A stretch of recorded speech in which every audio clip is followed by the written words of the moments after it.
Hello again. We Hello, are Miri. back. We are back. Hi, Neota, and we are back. I'm going straight to the thing without even saying hello. So, hi, Neota. Um, and we're going to talk today about trauma and how it manifests in life. Yeah, like what things can present as trauma responses? Yeah, And I mean, there's the obvious ones, right? yeah. PTSD, which results in anxiety attacks, But insomnia. before that, let's uh let's just repeat what we are not and what we are. Right. So we are not uh, counselors or Right. therapists in a way of psychology or talk therapy. So we're not making any diagnosis. Right. And No yeah, diagnosis and no prescriptions or supplements that way. We yeah, are clinical hypnotherapists. exactly. And as such, as clinical hypnotherapists, we are talking about what we see in our offices or online when we work with people, with our Yeah. clients. And so it's in no way to make any diagnosis or prescription or anything that is outside of our field of practice. That's right. That's right. Our clients come to us and they explain the symptom of their problem to us. And that symptom might be I have anxiety, I have unhealthy behaviors, I have fears, I have, So, uh, so let's stop for a second on unhealthy behavior, just to make it clear, because it can be so many, like a varies um, range of behaviors. So it can be anything from addiction, yep, right, yeah, to relationships. yep, fears. It can be Food, responsive. yeah, behavior like relationship with food. Yeah, definitely. Definitely. It can be a lack of motivation. It can be an inability to sleep, or it can present as fears or, um, self belief, self sabotage, So lack of now self we are, worth. yeah, and we are moving now to emotional manifestation of trauma, as you said, fears and beliefs. Yeah. Anything that's like limiting or debilitating, you know, um, the inability to make healthy attachments in relationships or the inability to trust, things like that can be, or not can be, they're trauma responses. It's the way that Also, go ahead. unresolved trauma presents in your life.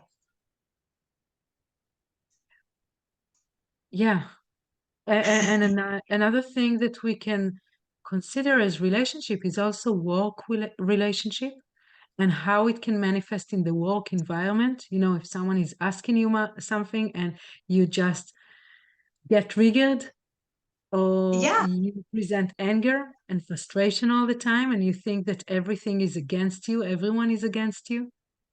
Or that you Um, aren't good enough, that you're an imposter in your role, that you haven't earned maybe what you're getting, or somebody's going to find you out.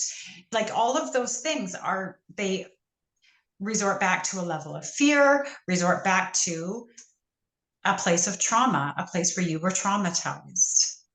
so let's say again, what do we consider as trauma? Well, trauma is an emotional response to an adverse event. So when we have our clients come to us with their symptom, whatever that symptom is, whatever behavior that symptom is, um, whether it's like an inability to sleep or to a crushing anxiety or lack of motivation or lack or being procrastinating or second guessing yourself, ruminating or what ifing yourself, all of those things are symptoms of the problem. They're a behavior, or like smoking, eating, any habit forming type of thing. Those are behaviors, and those behaviors are tied to an emotion, and that emotion is tied to a root cause, an adverse event that happened that got stuck.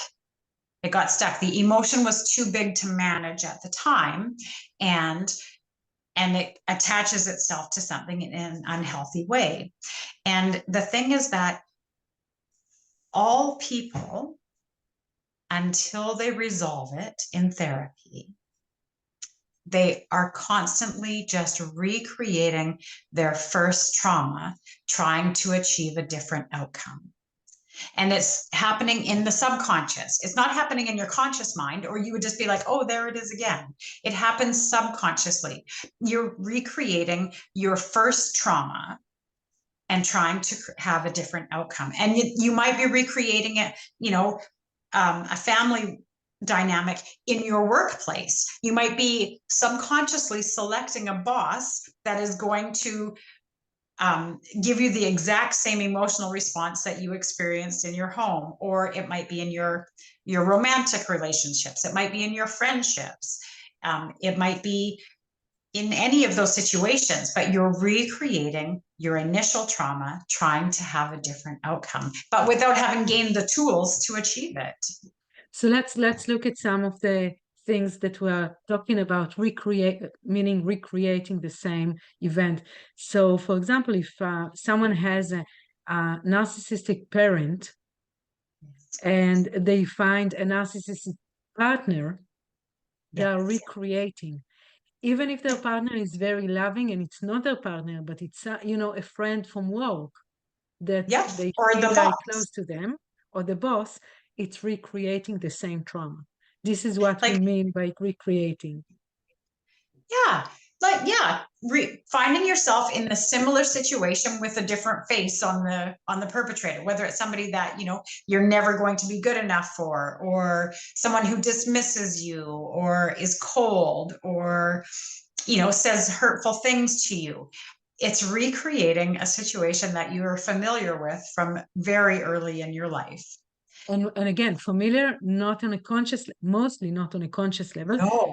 Subconscious level. And just saying it again, it's a subconscious issue that we're trying to resolve consciously. But if we're talking and we're taking what science says about conscious and subconscious, we are spending only 5% of the time in our conscious mind, 5% of our capacity in the conscious mind, and we cannot resolve something that is within the realm of the 95% with only 5% power.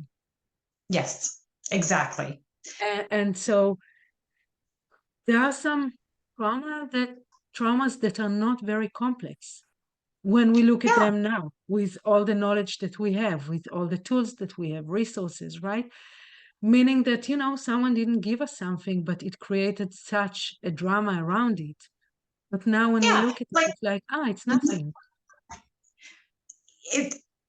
Or it could be like something removed, right? Like you could have grown up in a loving, supportive family unit in your house, and one of your grandparents was kind of a jackass and made you feel, like I'm not good enough for that person. What's the deal? And then that's the trauma you'll be trying to recreate. I mean, sometimes it's straight up in your life. One of your parents is a narcissist or an abuser, or and then that's the trauma. But it could be something removed. It could be your grade 1 teacher. It could be, kids on a playground. It's funny that you said grade 1 teacher, because when we work with public speaking, most of the time, not always, but most of the time, it stems from something in elementary school. Yes. And it doesn't have to be with the teacher itself, right? But no, exactly. But childhood experiences can be really, really nasty, and have lifelong effects until you therapy through it. Yeah, in different ways. It doesn't have to be talk therapy or hypnotherapy or anything specific, but you need to remove those stuck emotions, trapped emotions that relate to this issue. And it's not to erase the trauma from your memory. No, We're not in no, Men in no. Black, but it's about just look at it in a different way, knowing that now you have the resources, you have the power, you have the knowledge, the skills, the maturity to deal with it differently And and to live your life. you can detach your emotional attachment to it. Yes. You can be like, oh, instead of being like, oh, this is a story that harmed me, or this is a story that created something unhealthy inside of me, you can be like, oh, this is a story about myself that I know. Yeah. You know, that there are lessons to be learned from it, or, you know, memories that you have, but that you don't have an emotional attachment to it anymore. Yeah. Yeah. And sometimes people ask us to remove it completely, and we cannot. I don't think it's something that you can erase a memory or something. We can suppress it, but we don't want to. We No, want to deal with it. it doesn't stay suppressed is the thing. That is not, it's not a strategy. It does Yeah. not stay suppressed. It rears itself up. And you know, the other thing is that we've been talking about the behavioral trigger, the behavioral responses Manifestation. Yeah. that can come from trauma, but it's not limited to that. The body keeps score, and it will present fibromyalgia, migraines, it will IBS. IBS, all kinds of, you know, even it can have an attachment to even more serious ailments and illnesses, right? It's dis-ease inside of yourself. And all pain, chronic pain, for sure, all pain is emotional pain. And suppressed trauma or unresolved trauma, I'm sorry, unresolved or suppressed trauma can and will result in not just emotional unhealthy responses, but physical as well.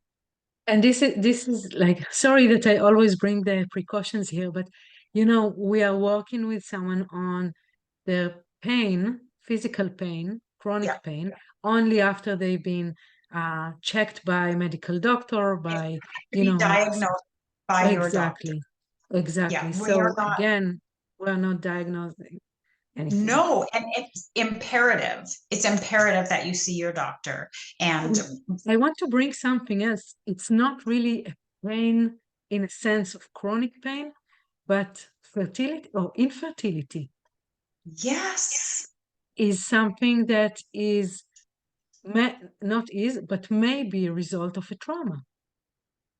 absolutely. And in a way that you see how your parents dealt with each other, you don't want to be that parent, subconsciously, of course. You had something in your childhood that you don't want to return. You think maybe that you're not good enough to be a parent. All those thoughts can contribute to infertility. Absolutely. It's a fear.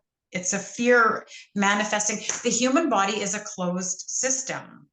So emotions affect your physical as much as your physical affects your emotions. So, I mean, it's a closed system. It's all working together. And if you're resolving one thing, you should incorporate all things to be the most successful in the most efficient way. Yeah, It's not saying you can't get there without it. I'm saying it's a hack. It's I a want shortcut. to just give some examples. Like when I work with women on infertility issues, we see that when we clear the beliefs that they have about relationship, about themselves as, parent, or as what happened in their childhood traumatic events, suddenly it's easier for them. And I'm not saying only easier for them to naturally get pregnant, but it can be through IVF, IUI, and any Yeah, other method. But also it can, and it can also just remove the fear without any relation to pregnancy. It can just remove the fear, remove yeah, the emotions related to the trauma. Another thing is We see it a lot with chronic pain. Many of the pain is stem in a very strong emotion or emotions. And we see it in fear. We see it, things that I worked on were fear, guilt, Yep. shame, um, different things that happen. Yeah. And once you treat that, it's amazing how the perception of pain is changed. Like if somebody's, this is 100% proven, sciatica pain is unexpressed narcissistic rage. So for all of the people who have been conditioned to not speak their truth for fear of, making somebody mad at you, or making somebody not like you, or presenting yourself as an unlikable or shrill or unreasonable person. And so they suppress the rage. They don't let it out. They don't yell what they want to yell. And it congeals in your body and attacks your sciatica. And so if somebody is suffering from sciatica, helping them to express that rage and feel likable anyways, or justified enough to express it, it resolves the sciatica. And so it's just, the human body is a closed system. Those, and there can be direct, succinct correlations between cause and effect, between the response that is, and then the way that it presents inside the body. Yeah. I think it's very important to talk about pain and suppressed emotions, as well as behaviors and mental blocks and any anxiety and fear and any other emotional things that stem from suppressed emotions and Yeah. events, and how they manifest. So we have chronic pain, Yep. we have limited beliefs. Yep. We all have limited beliefs, let's Yes, face of it. course. Of course. It can be something mental, like self-sabotaging. Self-sabotaging. Every time you get closer to success, something happens, or you Yep. find something that happens. And it can also be related or manifested as fear, anxiety, anger, shame, and many other issues that come with it. So how people can reach out to you? Yeah. So my name is Neota Tinkler. I am a certified clinical hypnotherapist in Nanaimo, BC. My office that I see clients in person is Vancouver Island Therapy.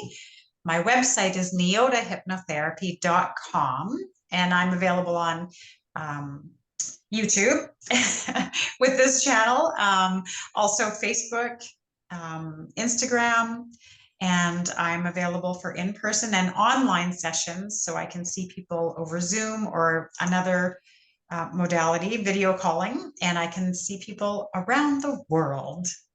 And you? Nice. So I'm in Vancouver, BC, Canada, of course, and my name is Miri Malkin. I'm a certified clinical hypnotherapist and a coach, and I see people in person in my office in Vancouver or online everywhere in the world. And yeah, you can find me out on any social media, mostly here, of course. And my website is mirimalkin.com, and you have both our contact details down below. So if you have any question, if you want to start a conversation, please get in touch with us. And also subscribe to this channel and get more information about hypnosis, how hypnosis, emotions, and relieving emotion can help with finding the best way you can live. And Yes. until next time, bye bye.